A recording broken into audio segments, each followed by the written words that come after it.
Hello there, welcome back. Nigel here with you, Nigel on the bench. Part 6 now of the build of this Harkonnen Ornithopter, or as Paul puts it, Ornithopter. So there we go. Right. So in the last part we got these window frames done. As you can see, all the blocks are gone and everything. So now we've got to glue the windows in. So what I've done, I have on here. This is Meng Ultra Glue. Now, I'm not a big fan of Meng products, as most of you will know, but this stuff is brilliant. And what I've done here, I've thinned some. I've got an upturned Tamiya lid, and I've thinned some with some IPA. And I'm just going to, with a cocktail stick, I'm just going to put a tiny few drops onto the frame here, making sure I don't get it up on the surface. I've got a cotton bud at the ready in case I do. Just put a few little drops on here. Just the tiniest amount, and all I'm trying to do is tack them in place. I just want to tack the windows in place. I'm going to go into each corner just so that I can handle it without them all falling out. Okay, and then don't worry about if you do make a bit of a mess, because you can just go over with a wet cotton bud and remove this, and even if you don't, it dries dead clear anyway, and it does shrink back a bit.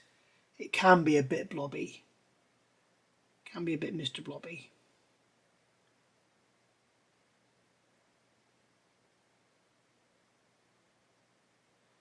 So there we go. Right, so we can take the window that's going. I've gone over these with the cotton bud and cleaned them on the inside, because they had fingerprints all over them. But basically we can drop that in there just like so, and that should stay there. Now you can see we've got some marks from my sanding where I wasn't as careful as I should have been. That's okay. This has gone in over to one side a bit. I think it's not sitting in properly in the frame. There we go. They are a very snug fit. You need to make sure they've gone in. I mean, if anything, what you can do is just support the frame and give the part a good old push, because they're designed to be clipped in with those horrible little blocks. But as you can see here, that's gone in. We've got some finger marks on. I'm not worried about that, because it's all going to get covered in dust anyway. But there we go. You can see it's gone in. We don't have any glue oozing out. If we did, we'll just take the cotton bud with the alcohol on and just go around the edge, just like so.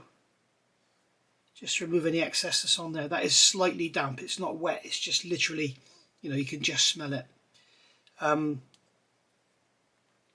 So that should be that tacked in, and then we'll do the same on this next one, and then I'll carry on off camera. If you can see this black blob here, I've done an experiment, and what I've discovered, because this is an acrylic glue, we can mix Tamiya paint with it. So Tamiya XF1 flat black mixes with this lovely, and then it dries to a perfectly black skin. So guess what we're going to do after we've done this? We're going to mix some, when it's dry, we're going to mix some Tamiya XF1 into this. We're going to thin it down, and then we're going to put it around the edges and then mop it all off, and it's going to take up any of the gaps. And this could be something going forward that's very handy for all our models. Because we all know that now, from time to time we get models where the clear parts aren't a wonderful fit, and it'd be great to know that that works, especially like with headlamp covers and that, like you get on a 240Z or a Porsche 917 or many of the Le Mans type cars, you know, the sports cars. Just remove that excess on there. And as I say, we're not going mad with this, we're just going to put it into the corners.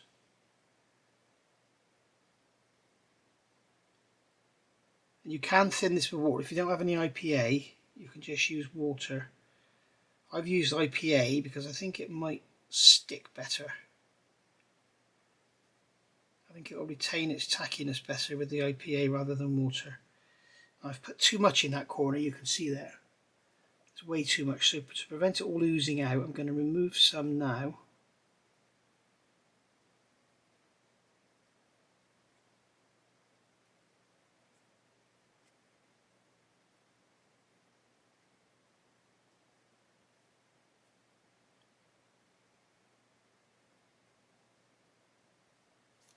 Okay, and then we can take our window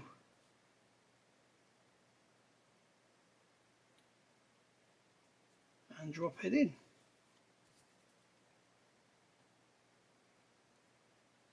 We can see on the inside we have a couple of, see the two little blobs of white there on the inside. So I'm just going to wet this cotton bud and just remove. There we go, they're gone. That's the beauty of using these acrylic glues. As you know, I like to use Tamiya Extra Thin to fix my clear parts as a rule, but here, because it's all painted and everything, I thought I'd use this stuff. Hopefully it will stay, and there's a lot of area there to glue, so once we've done our black, then it's all going to be good. Right, so I'm going to carry on and finish this off, and then I'll come back when it's dry and show you where we go next. Okay, so they're dry now. This is like 24 hours later. They're pretty much dry. I'm not going to try and push them out because they probably will come out because they're only lightly tacked in. So here what we've got on this jar is some ultra glue, mixed roughly 30% water, just ordinary water. It's in an eye wash bottle, it's just ordinary tap water, believe me. And a couple of drops, a couple of brushfuls of XF1 flat black. So now we've got a black glue, and as you can see the consistency is quite thin, okay, but it does start to thicken up quite quickly, so we may need to use some more water in a minute. But what I'm going to do is just take this brush and just run this around the edge and run plenty of it on there. I'm not worried about the excess. I'm just going to run this around. Now, as you can see, I haven't tested this, I haven't experimented, so this may completely flop, we shall see. What I'm going to do is just run that around like that and let it flood in into the joint. And what I'm trying to do is fill this joint up with the black glue. So what I'm going to do now is, as I can see it starting to sink back, I'm going to start to add more, so it actually is sitting flush on the surface. As it dries, it will pull back down in. You can see I'm putting loads on there, and that's because I want to fill that gap. If you watched my Lamborghini build, the Poco Lamborghini, you will have seen on there that I did this with that rear window. I used the clear glue, I didn't mix any paint or anything with it. This was just a brainwave I had while I was looking at this, and I thought, I wonder. So I thought I'd give it a go. So we'll do the couple of windows up here. We'll just let that glue run into that seam.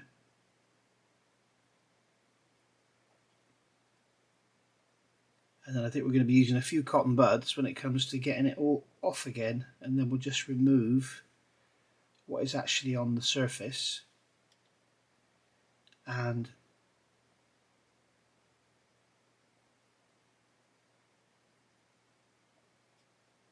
leave what is in the groove, which should get rid of any of the little white dots we're seeing from the edge.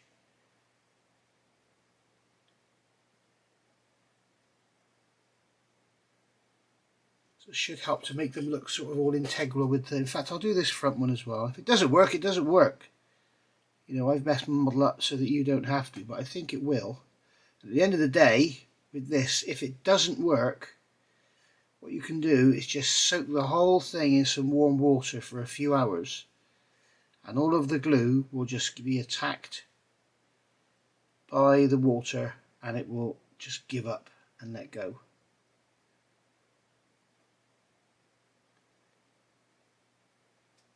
Okay, so that's what we're trying to do, is fill the gap in. You can see up here we're starting to see it capillarying in and it's leaving a hollow behind.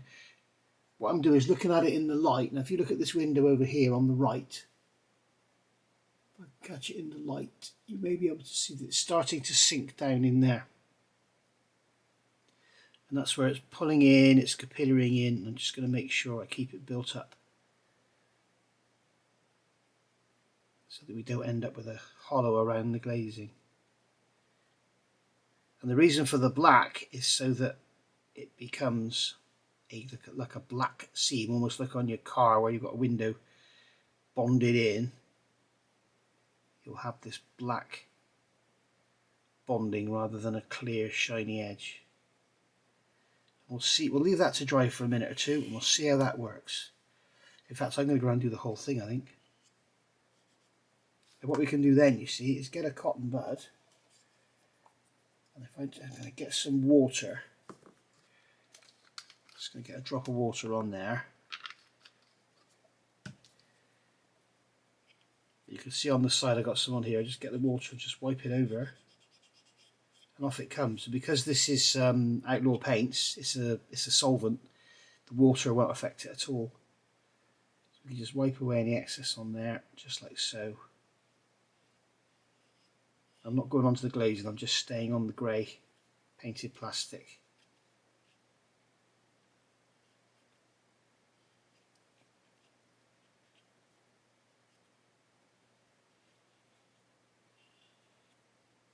There we are. Let's get rid of the excess on the plastic anyway.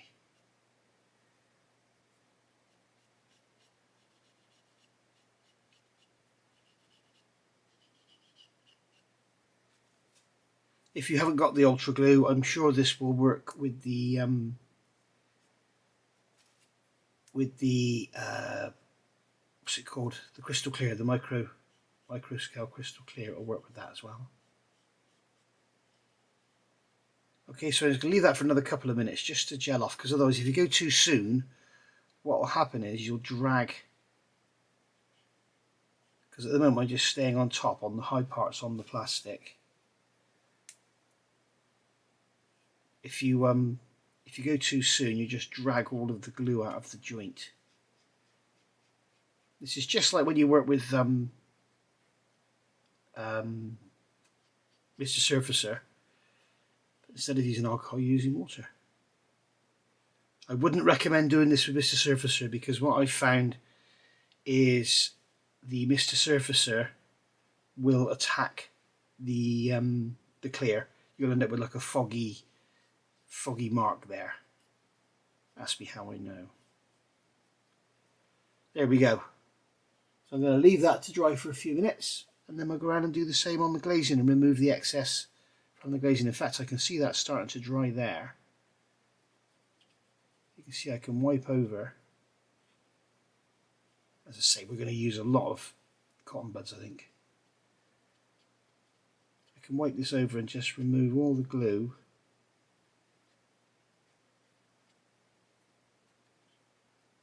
And it's going to make a mess, it's going to make a right mess, but you're just going to keep going with your wet cotton buds and it will be all right in the end, I'm sure.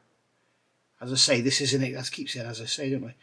This is as an experiment, and you're seeing it live for the first time, so if it doesn't work, it doesn't work. But hey ho. We may have to go over it again, have to let it dry, let it shrink back, and then go over it again. As can be seen, it can easily remove the glue with a wet cotton bud. And then I'm just going over the dry one. And if you look around the edge of that window, now forget the smearing on the glazing, that'll be cleared up. But you can see we have this black seal around the window, which is making it look really integral and not like a glued in piece of plastic. Alright, see you in a minute. And there we go. So I'm really happy with that. You can see we've still got some marks. If I grab a nice clean cotton bud and I get a drop of IPA, just literally just a quick drop just to moisten the end of the cotton bud. It's not soaking wet or anything, it's just damp. And then rub over our windows. We should get... Okay, looks like that's on the inside. Yes, it is. So we'll wait for this all to dry thoroughly and then we can go inside and outside. But you can see we can remove smears and stuff with the IPA even after it's all dried. This has been on here for about an hour now. You can see I've got some inside there. Just remove that. Can't make out if that's inside or outside. we can deal with that later. As I say, once the glue's dried, then we can put a little bit of pressure on the inside, but until then you run the risk of popping the windows back out. But I hope you'll agree that when you compare that to the pictures that we've seen of this built previously, then I think this is much nicer. Now I do just want to say one thing. If somebody else has already done this, I haven't seen it, and I'm not trying to steal anybody else's ideas. Something that's happening a lot on YouTube now is people see stuff, or people hear of stuff, and then they come up with their channel and they've got this miraculous idea. And I personally, that annoys me. I like to credit where credit's due, and I don't like to see other people's ideas getting pinched. As I know it's kind of immature in a way, but you know, if I suggest to you that you know, I found this great way of, I don't know, masking a ship's hull or something using a bloody kitchen towel roll or whatever, you know, and there's someone like, hey look guys, I've just discovered this new way of doing this. You know, it's like, yeah, you know, I saw this on Nigel's modelling bench. That's all it takes.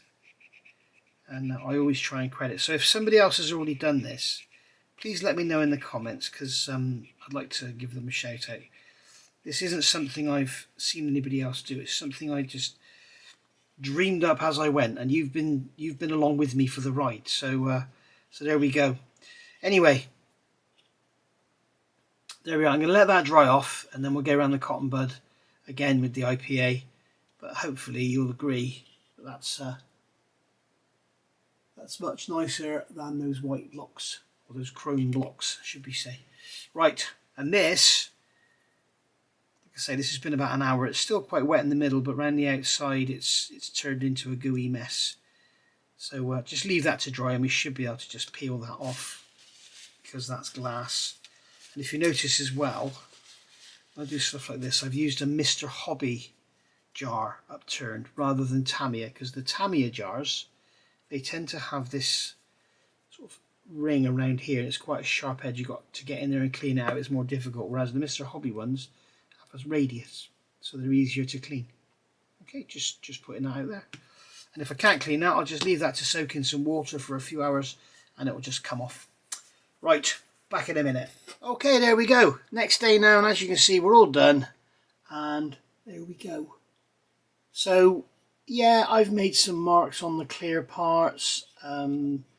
I've made some scratches and stuff, and yeah, the edges aren't perfect. We're gonna have to mask and spray the grey and everything, but at the end of the day we can give it a little coat of dust and everything. But hopefully you'll agree it's a lot better than having those big chrome blocks. So now it's down to you to have a go and make a neater job of it than I've done. So I'd love to see your work. So and I don't mean send me loads of videos of your work or photographs of your work. What I mean is make a YouTube video. Let me come and have a look. So I know that John's building with the he's doing the other one, the Artemis, is it, whatever it's called. I know that John's doing one of them, and I'm sure he'll have a go. But there we go. So you can see when it's fitted. I mean, when you're actually looking at this and you're focusing on it, you sort of see every little mark there is. But when you actually, you'll find this with all your models, you're looking at it, other than perhaps some cars, you know, big scale cars with big windscreens and stuff. But when you actually look at it like that, when you're looking at the whole model, you don't kind of see any marks or scratches or anything. It's all just there. So I just think that looks so much better than having those great big chrome lumps everywhere. So there we are. So that's been part 6, is it? I think it's part 6. Probably a quickie. I don't know how long this is taking because it's been made in so many little different segments. What I've got to do now is go away and get this whole thing painted.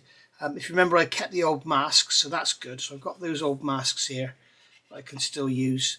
I've also just noticed, I'm going to grab a cocktail stick. Yeah, it'd be nice to have a cocktail stick with an end on it. I've got some glue oozing there, so I'm just going to scratch that down. But here we go. Overall, you know, it's not perfect. Do yours perfect and let me see how it can be done. But and as I say, I'm not aware, I haven't seen anybody else do this. If somebody else has, I'm not trying to steal their thunder. But if I am the first to do this, then give it a go. But please give us a shout out if you do on your channel. Alright, so there we are. Right, I'll see you back for part 6. By then I'll have this all painted. Well, painted grey anyway. This is the Outlaw Black primer, which is actually grey. But it's a great base colour for all of this, especially the interior. So right, I'll see you soon. Thank you for watching. Bye for now.